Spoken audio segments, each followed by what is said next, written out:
ট্রাম্পের ভেনেজুয়েলা অভিযান নিয়ে নতুন তথ্য। আনুষ্ঠানিকভাবে ভেনেজুয়েলার তেল বিক্রি যুক্তরাষ্ট্রের ইউরোপীয়দের দ্রুত ইরান ছাড়ার নির্দেশ। ইউক্রেনে মার্কিন F-16 ভূপাতিত। গাজা পরিচালনায় নতুন নির্দলীয় টেকনোক্র্যাট সরকার।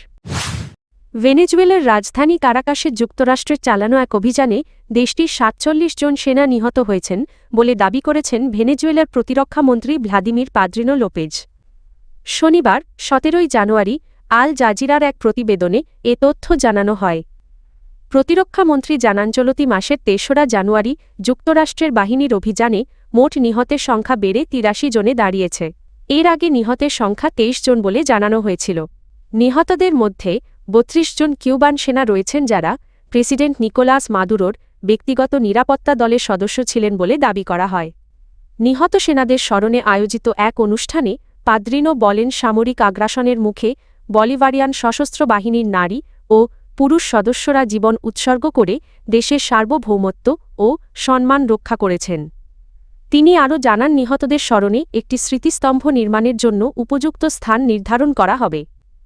উল্লেখ্য অভিযানের সময় যুক্তরাষ্ট্র ভেনেজুয়েলার প্রেসিডেন্ট নিকোলাস মাদুরো ও তার স্ত্রী সিলিয়া ফ্লোরেসকে আটক করে নিয়ে গেছে বলে ভেনেজুয়েলার পক্ষ থেকে দাবি করা হয়েছে। আনুষ্ঠানিকভাবে ভেনেজুয়েলার তেল আন্তর্জাতিক বাজারে বিক্রি শুরু করেছে যুক্তরাষ্ট্র। প্রথম ধাপে প্রায় $৫০০ মিলিয়ন মূল্যের তেল বিক্রি করা হয়েছে এবং পর্যায়ক্রমে আরও বিক্রির প্রস্তুতি চলছে।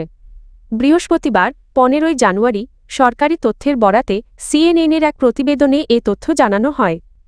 মার্কিন কর্মকর্তারা জানিয়েছেন প্রথম দফার এই বিক্রির পর আগামী দিন ও সপ্তাহগুলোতে তেল লেনদেনের পরিমাণ আরও বাড়বে বলে আশা করা হচ্ছে। এর আগে প্রেসিডেন্ট ডোনাল্ড ট্রাম্প ঘোষণা দিয়েছিলেন ভেনেজুয়েলার বৃহৎ তেলক্ষেত্র থেকে ভবিষ্যতে ৩ থেকে ৫ কোটি ব্যারেল তেল যুক্তরাষ্ট্রের মাধ্যমে আন্তর্জাতিক বাজারে আনা হবে। একই সঙ্গে দেশটির তেল খাতে প্রায় $১০০ বিলিয়ন বিনিয়োগের পরিকল্পনার কথাও জানান তিনি। ভেনেজুয়েলার প্রেসিডেন্ট নিকোলাস মাদুরোকে যুক্তরাষ্ট্রের বাহিনী আটক করে নেওয়ার পর এই উদ্যোগ নেয় ওয়াশিংটন। এর পরপরই ভেনেজুয়েলার তেল সম্পদের ওপর নিয়ন্ত্রণ প্রতিষ্ঠার পরিকল্পনা ঘোষণা করে ট্রাম্প প্রশাসন। CNN জানিয়েছে তেল বিক্রি থেকে প্রাপ্ত অর্থ বর্তমানে যুক্তরাষ্ট্রের নিয়ন্ত্রণাধীন ব্যাংক অ্যাকাউন্টে রাখা হচ্ছে। এসব অ্যাকাউন্টের একটি কাতারে অবস্থিত যাতে আন্তর্জাতিক লেনদেন সহজ হয়। এর আগে যুক্তরাষ্ট্র জানায় ভেনেজুয়েলার তেল উত্তোলন বিক্রি ও বিক্রয়লব্ধ অর্থের ব্যবহারের ওপর অনির্দিষ্টকালের জন্য নিয়ন্ত্রণ থাকবে মার্কিন প্রশাসনের হাতে। যুক্তরাষ্ট্রের জ্বালানি বিভাগ জানিয়েছে এই অর্থ যুক্তরাষ্ট্র ও ভেনেজুয়েলার জনগণের স্বার্থে ব্যয় করা হবে। প্রেসিডেন্ট ট্রাম্প বলেন তেল বিক্রির অর্থ দিয়ে ভেনেজুয়েলা কেবল যুক্তরাষ্ট্র উৎপাদিত পণ্য কিনতে সম্মত হয়েছে। এর মধ্যে থাকবে কৃষিপণ্য, ওষুধ, চিকিৎসা সরঞ্জাম, শিল্পযন্ত্র এবং বিদ্যুৎ ও জ্বালানি অবকাঠামো উন্নয়নের উপকরণ। ইরানে চলমান সরকারবিরোধী বিক্ষোভ ও নিরাপত্তা পরিস্থিতির অবনতির কারণে ইতালি, পোল্যান্ড, জার্মানি ও স্পেন সহ একাধিক ইউরোপীয় দেশ তাদের নাগরিকদের দ্রুত ইরান ত্যাগ করার আহ্বান জানিয়েছে। ইতালির পররাষ্ট্র মন্ত্রণালয় জানিয়েছে বর্তমানে ইরানে অবস্থানরত প্রায় ৬০০ ইতালীয় নাগরিককে যত দ্রুত সম্ভব দেশ ছাড়তে বলা হয়েছে। পোল্যান্ড ইরানে সব ধরনের ভ্রমণ থেকে বিরত থাকার সতর্কতা জারি করেছে। জার্মানি নাগরিকদের ইরানে না যাওয়ার পাশাপাশি সেখানে অবস্থানরতদের ইচ্ছামতো গ্রেপ্তারের ঝুঁকির কথা উল্লেখ করে দ্রুত দেশ ছাড়ার পরামর্শ দিয়েছে। স্পেনও ইরান ভ্রমণের বিরুদ্ধে সতর্কতা জারি করে দেশটিতে থাকা নাগরিকদের যেকোনো উপায়ে ফিরে আসার আহ্বান জানিয়েছে। এর আগে কানাডা ও ফ্রান্স একই ধরনের নির্দেশনা দিয়ে তাদের নাগরিকদের ইরান ত্যাগ করতে বলেছিল। উল্লেখ্য গত ২৮ ডিসেম্বর ইরানি মুদ্রা রিয়ালের বড় ধরনের অবমূল্যায়নের পর দেশজুড়ে সরকার বিরোধী বিক্ষোভ শুরু হয়। যুক্তরাষ্ট্রভিত্তিক মানবাধিকার সংস্থা human rights activists news agency HRANA জানিয়েছে চলমান বিক্ষোভে এখন পর্যন্ত অন্তত ২৫৭১ জন নিহত হয়েছেন, যার মধ্যে ২৪০৩ জন বিক্ষোভকারী।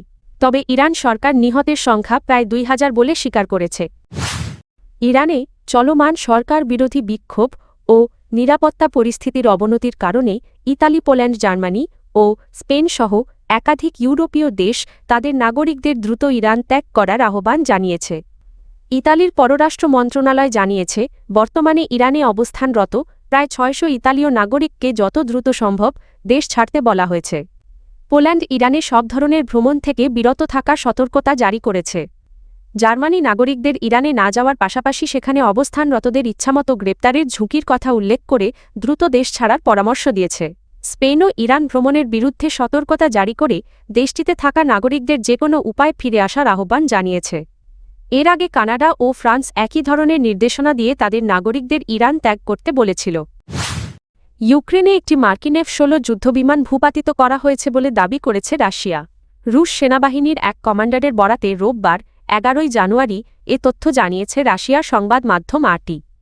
রাশিয়ার রাষ্ট্রীয় টেলিভিশন চ্যানেল রাশিয়া 1-এ সম্প্রচারিত এক সাক্ষাৎকারে সেভেরকলসাইনধারী ওই কমান্ডার বলেন, রুশ S-300 আকাশ প্রতিরক্ষা ব্যবস্থার মাধ্যমে ইউক্রেনের ব্যবহৃত F-16 যুদ্ধ বিমানটি লক্ষ্যবস্তু করা হয়। তার দাবি অনুযায়ী S-300 ব্যাটারি থেকে দুটি ক্ষেপণাস্ত্র নিক্ষেপ করা হয়। প্রথমটি বিমানটিকে ক্ষতিগ্রস্ত করে এবং দ্বিতীয়টি চূড়ান্তভাবে ভূপাতিত করে। তিনি আরও বলেন, অভিযানের জন্য দীর্ঘ সময় ধরে প্রস্তুতি নেওয়া হয়েছিল এবং বিমানটির গতিবিধি আগে থেকেই পর্যবেক্ষণ করা হচ্ছিল। F-16 যুদ্ধবিমানকে অজেয় বলে দাবি করা হলেও বাস্তবে সেটি ভূপাতিত করা সম্ভব হয়েছে বলে মন্তব্য করেন তিনি। RT জানায়, ঘটনার নির্দিষ্ট সময় বা স্থান সম্পর্কে কোনো তথ্য প্রকাশ করা হয়নি। উল্লেখ্য, ইউক্রেন 2024 সালের আগস্ট থেকে পশ্চিমা মিত্রদের কাছ থেকে F-16 যুদ্ধবিমান পেতে শুরু করে। কিয়েভ কর্তৃপক্ষ এখন পর্যন্ত যুদ্ধে 4টি F-16 হারানোর কথা আনুষ্ঠানিকভাবে স্বীকার করেছে। বিজনেস ইনসাইডারের তথ্য অনুযায়ী ইউরোপীয় মিত্রদের প্রতিশ্রুত 87টি F-16 এর মধ্যে ইউক্রেন এখন পর্যন্ত 44টি বিমান গ্রহণ করেছে।